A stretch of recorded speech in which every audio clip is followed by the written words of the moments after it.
पूरे 3-4 घंटे एक स्थान पर हमें सुनते हैं। जब वो कमेंट करते हैं ना और विशाल भैया हमें बताते हैं, बहुत अच्छा लगता है कि जिसे समय नहीं है, यहाँ आ नहीं सकते, असमर्थ हैं, वो भी भगवान में, बाबा भोलेनाथ पे इतनी श्रद्धा रखते हैं। और आप सब लोग तो अपने घर का सारा काम विचार कर समय से पहले आ जाते हैं। यह बड़ा सराहनीय है, यह बड़ा सराहनीय है। 4 घंटे भगवान की सेवा में, भगवान की कथा में निकालना बहुत बड़ी बात है। आज के इस कश्मकश भरे समय में भगवान को इतना समय देना बहुत मूल्यवान है। मैं ऐसा क्यों कह रहा हूं, आप लोगों को पता है? क्योंकि यह जो कलयुग है ना, इसमें समय बहुत कम है। सतयुग में मनुष्य की आयु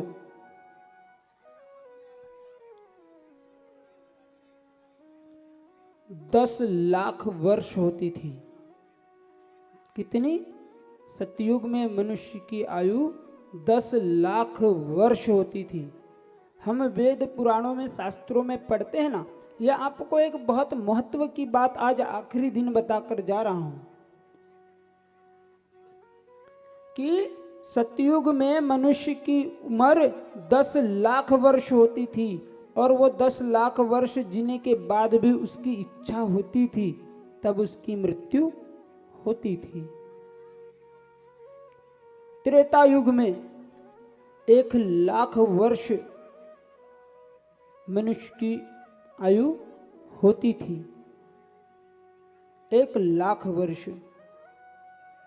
और हम उदाहरण किनके पढ़ते हैं? सतयुग और त्रेता युग के महापुरुषों की।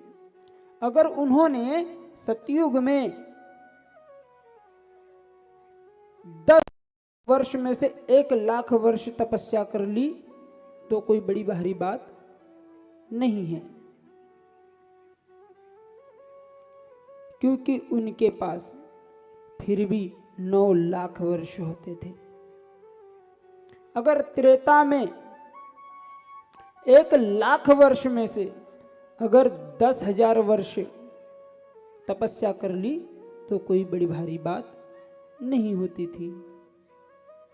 द्वापर में 1 वर्ष में से अगर 10 वर्ष तपस्या कर ली तो कोई बड़ी भारी बात नहीं होती थी। मगर आज कलयुग में मनुष्य के पास सिर्फ और सिर्फ 100 वर्ष की आयु है। और 100 वर्ष पूर्ण अगर मनुष्य जी जाए तो समझ लीजिए उसका पूरा जीवन समाप्त हो गया, उसकी आयु समाप्त हो गई। आयु सभी की होती है, वृक्षों की, पशुओं की, पक्षियों की। संपूर्ण आयु किसी को प्राप्त नहीं होती। समय से पहले ही वह अपने निज धाम को पधार जाता है, पहुंच जाता है। अगर कलयुग में हम हमारे 100 वर्षों में से 10 नहीं, अगर 1 वर्ष भी, 10 न सही, सिर्फ 1 वर्ष मन से भगवान को भज लेना, 1 वर्ष सिर्फ मात्र, तो भगवान इस कलयुग में भी सहज आपको दर्शन देने आएंगे, आ ही जाएंगे। क्योंकि तब सतयुग में 10,000 वर्ष जो तपस्या करता था उसको भगवान मजबूरन आके दर्शन देते थे। 1 लाख वर्ष जो जिसने तपस्या कर ली उसको साक्षात नारायण आके दर्शन देते थे। मांग क्या चाहिए? तपस्या कर ली तो भगवान स्वयं आते थे, मांग क्या चाहिए। 10,000 वर्ष तपस्या कर ली तो भगवान स्वयं आते थे कि मांग क्या चाहिए। तो सोचिए उसका 10 जब वहां उस युग में होता था, तो इस युग में अगर आपने 10 कर लिया तो भगवान को आना ही नहीं, मजबूरन आना पड़ेगा। मगर विडंबना की बात तो यह है कि कलयुग माया के अधीन है। कलयुग माया के अधीन है और यह माया हमें हरि को भजने नहीं देती। हमने 9 दिवस खूब मन से कथा सुनी, खूब मन से सुनी, ध्यान लगाकर सुनी। कई माता बहनों ने, भाइयों ने इस कथा रस अमृत में से कुछ बिंदु, कुछ मोती ग्रहण भी किए होंगे। मगर मैं यह कहता हूं कि आपने इस 9 दिवसों में जो सुना, जो ग्रहण किया, उसे जीवन भर तक अपने पास संभाल कर रखना। रामचरित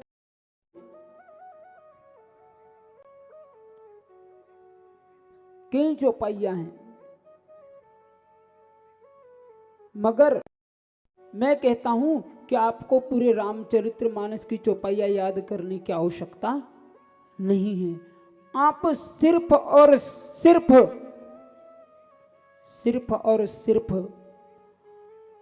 उस रामचरितमानस की आधी चौपाई, एक चौपाई भी नहीं, सिर्फ आधी चौपाई अपने जीवन में उतार लो।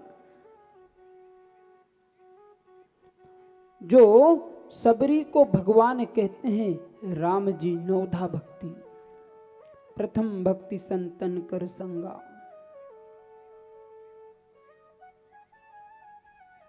आप पहली भक्ति उसमें से ग्रहण कर लो। क्या? संतों का संग करो। संतों का मतलब हमारे जैसे बाबाओं का नहीं। हम ये नहीं कहते बाबाओं का संग करो और आप भी बाबा बन जाओ, नहीं। संत कौन होता है? पहले दिन आपको बताया, जो सत्य की ओर ले जाए, जो भगवान की ओर ले जाए। इन 8 दिवसों में, इन 9 दिवसों में आपको पता चल ही गया होगा आपके गांव में कौन संत है और कौन नहीं। आपने जिसको कहा होगा कि मैं कथा में जा रही हूं, जिसने आपको रोका वो असंत, और जिसने कहा मैं भी चलती हूं वो संत। क्योंकि जो कदम भगवान की ओर बढ़े वो कदम किसी अन्य के नहीं हो सकते, वो कदम सिर्फ और सिर्फ संतों के ही हो सकते हैं। संत वेश से नहीं होता, संत मन से होता है, संत कृपा से होता है। तो कहते हैं रामचरितमानस में, प्रथम भक्ति संतन कर संगा। सत्य का संग करो, जो सत्य की ओर आपको ले जाए। सत्य मतलब भगवान शिव, जो और आपको ले जाए उसका संग करो। अगर पहला नहीं कर सकते तो दूसरा करो। दूसरी रति मम कथा प्रसंगा। भगवान सुनो, नित्य सुनो, जहां होती हो वहां जाओ। अगर कहीं सुनने का अवसर नहीं मिलता तो हम जो सुन कर आते हैं वो सुनाओ, हमारे घर वालों को सुनाओ। कोई अगर मिल जाए तो हमें पता है, जो बात हमें पता रहती है। राम जी कौन थे सबको पता है, राजा दशरथ के पुत्र। मगर फिर भी आप उनसे पूछो, राम जी का नहीं पूछ सकते तो उनसे सहज ही पूछो, हनुमान जी बताओ लंका में गए थे तो सीता जी ने उन्हें क्या वरदान दिया? कोई भी सामने वाले से पूछो, सामने वाला कहेगा हमें तो नहीं पता। सहज मिलता है। कि हमें नहीं पता, उसे फिर हम बताने लग जाओ। यही सत्संग है, यही कथा प्रसंग है। यह करते रहो। देखिए, आप यह करिए, अपने जीवन में ये बातें उतारिए, आपका जीवन देखना कितना सुखमय जाता है। अगर यह भी नहीं कर सकते तो तीसरी भक्ति कहते हैं, तीसरी भक्ति मम, तीसरी भक्ति गुरु पद पंकज सेवा। तो गुरु तो आपको बता ही दिया, माता पिता,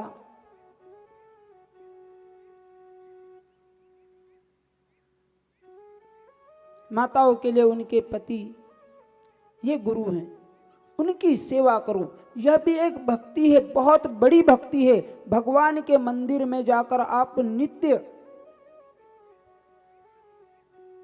पूजा करो, उनकी सेवा करो। यह नहीं है, आपको जब समय मिले अपना समय निकालकर भगवान के दरबार में आए। आपका समय निकालकर भगवान के द्वार आए, पर अपने घर के भगवानों को पूजे। यह मैंने और भी कथा में बीच में भी आपको बताया, मगर आज पुनः मैं दोहरा रहा हूं। क्यों दोहरा रहा हूं?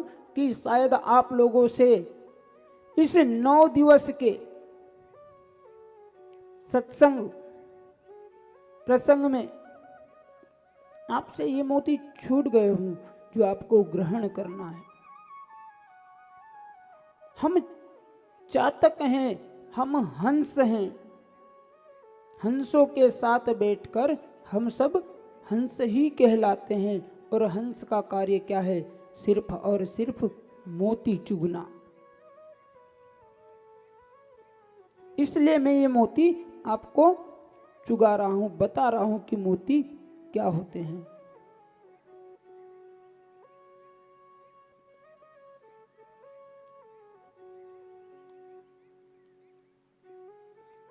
उसके बाद फिर और भगवान बताते हैं, प्रथम भक्ति संतन कर संगा, दूसरे मंत्र जाप मम दृढ़ विश्वासा। चौथी भक्ति, अगर आपने गुरु कर लिए हैं, आज और माताओं ने भाइयों ने गुरु दीक्षा यहाँ कि गुरुजी बताओ हम क्या लेकर आए, क्या लगेगा? तो गुरु को क्या चाहिए? गुरु वही होता है, गुरु वही होता है जो पूर्ण है, समर्थ है, जिसके पास सब कुछ है। गुरु को हम क्या देंगे? हम उनके पास जा किस लिए रहे हैं? किस लिए जा रहे हैं हम गुरु के पास? कि हमें कुछ मिले।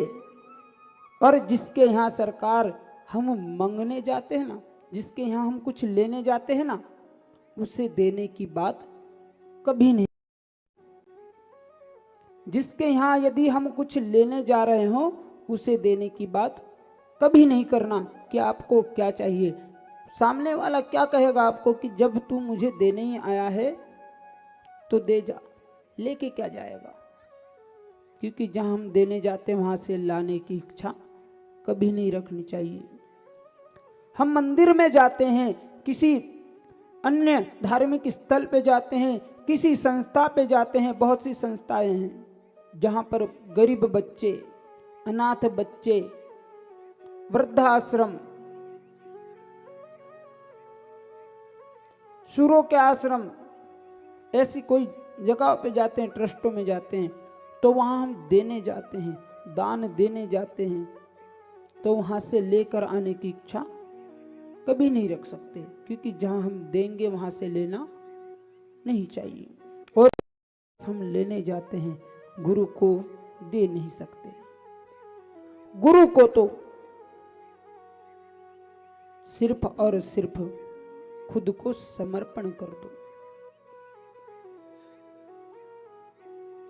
मुझसे जिन जिन लोगों ने पूछा कि गुरुजी क्या लाए, तो मैं उनको बताना चाहता हूं कि हाँ, मैं लेता हूं, मैं लेता हूं। आपके भीतर हृदय पे हाथ रख के जिन जिन लोगों ने दीक्षा ली है मुझसे, आज इस पंडाल में उपस्थित हैं, अपने हृदय पे हाथ रख के विचार करो कि मुझ में क्या अवगुण है, तुम में क्या अवगुण है। जिनने जिनने दीक्षा ली है सही में अपने अवगुण देखो कि हम में क्या अवगुण है, और जो अवगुण हो ना वो मुझे आज गुरु दक्षिणा में दे जाना। क्यों?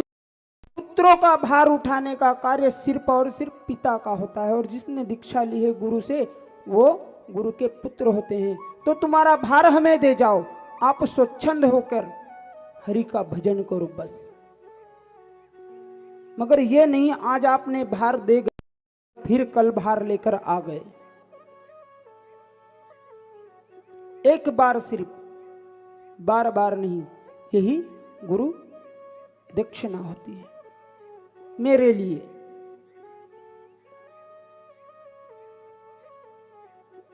सर यहां पर एक प्रसंग आता है कि राजा जनक थे, माता सीता के पिता।